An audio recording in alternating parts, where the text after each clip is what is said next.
Vamos lá para mais macro.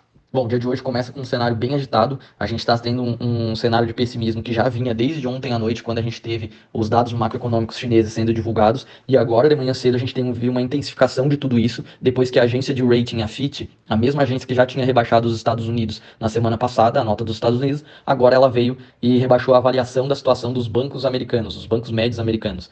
Isso, obviamente, está gerando uma preocupação generalizada no setor, refletindo em todas as bolsas do mundo, principalmente as que estão abertas, como a da Europa, né?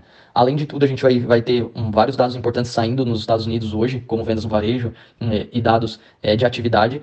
Só que o foco está totalmente voltado a essa preocupação aí com os bancos agora, porque lembrando que o banco é muito afetado por boato, né? Então, se você tem um rebaixamento de um banco médio que você tem em conta, automaticamente as pessoas ficando sabendo disso, elas podem pedir resgates. Esse resgate gera uma reação em cadeia e acaba criando uma situação de estresse que não existiria, né? Se não tivesse essa informação no mercado. Então, nós temos essa preocupação tanto nos Estados Unidos quanto na Europa sendo refletidas agora de manhã. Para o cenário asiático, ontem à noite a gente teve sim a divulgação aí dos dados macroeconômicos que eu já tinha falado ontem da China. Só que antes da divulgação do dado, o PBOC, que é o Banco do Povo Chinês, o equivalente ao Banco Central deles, ele surpreendeu quando ele já divulgou um corte nos empréstimos de um ano de 15 pontos base, ou seja, ele tirou 0,15% da taxa de juros, ele jogou essa taxa para 2,5%.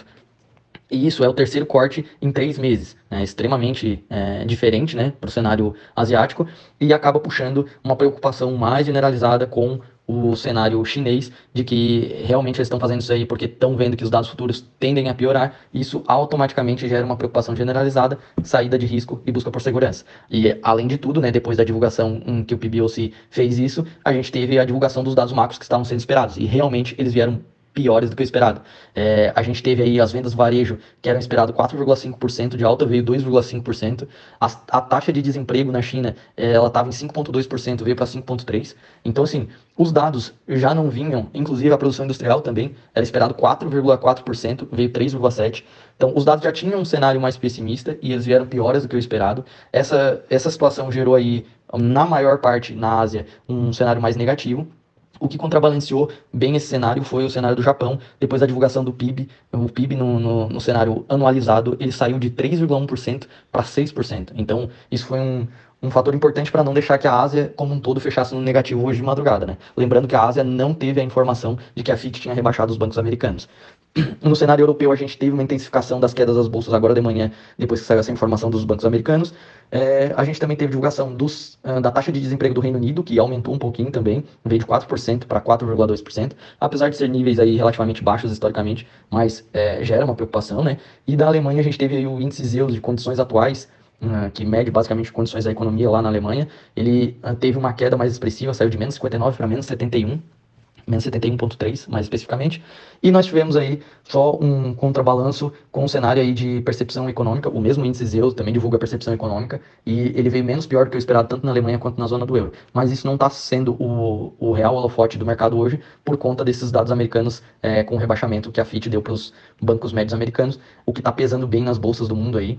Obviamente a gente vai ter aí mais informações ao longo do dia, provavelmente, mas esse é o cenário para o começo do dia, e uma abertura de queda das bolsas e alta para o dólar a princípio. Mas aqui no Brasil a gente tem informações internas, a gente teve aí alguns ruídos de uma rixa entre o Haddad e o Lira, com uma divulgação de uma reportagem que o Haddad deu, uma entrevista que o Haddad deu, só que o Haddad já veio aí desfazer esses ruídos na mídia e aparentemente vai dar uma acalmada nesse cenário. E a gente se lembra que um peso tão grande no cenário global tende a refletir sim para a gente, principalmente com informação de dados ruins do nosso principal cliente, que é a China, e dados americanos ruins ali e com rebaixamentos nunca é bom para a economia nenhuma no mundo. Então é isso para o cenário de hoje.